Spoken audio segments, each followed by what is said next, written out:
ఒక పెద్ద అడవి పక్కన ఉన్న చిన్న గ్రామంలో రంగ అనే నిమ్మళమైన కర్రలు కొట్టేవాడు ఉండేవాడు. ప్రతి ఉదయం తన పాత గొడ్డలి భుజానికి వేసుకుని అడవిలోకి వెళ్లి చెట్లు కొట్టడం ద్వారా జీవనం సాగించేవాడు. ఒకరోజు రంగ స్ఫటికపు నీటి ప్రవాహం ఉన్న నది దగ్గర కర్రలు కొడుతుండగా అతని గొడ్డలి తప్పి నీటిలో పడిపోయింది. ప్రవాహం వేగంగా ఉండగా తన గొడ్డలి తిరిగి తీసుకురాలేనని గ్రహించి అతని మనసు దిగులైంది. రంగ నది ఒడ్డున కూర్చుని తన నష్టం గురించి బాధపడుతుండగా ఒక ప్రకాశవంతమైన కాంతి నీటిలో నుంచి బయటకు వచ్చింది.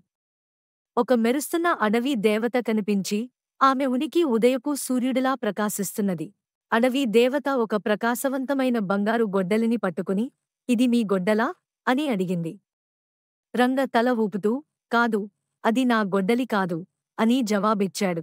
తర్వాత దేవత ఒక వెండితో మెరిసే గొడ్డలిని చూపుతూ, "ఇది మీ గొడ్డలా?"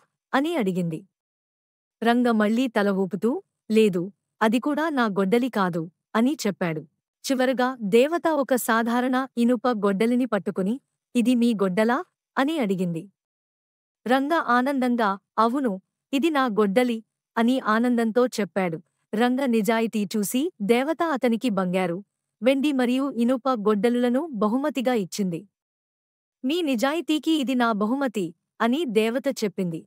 రంగ గ్రామానికి తిరిగి వచ్చి తన కథ చెప్పినప్పుడు ప్రజలు అతని నిజాయితీకి సంబరాలు జరిపారు.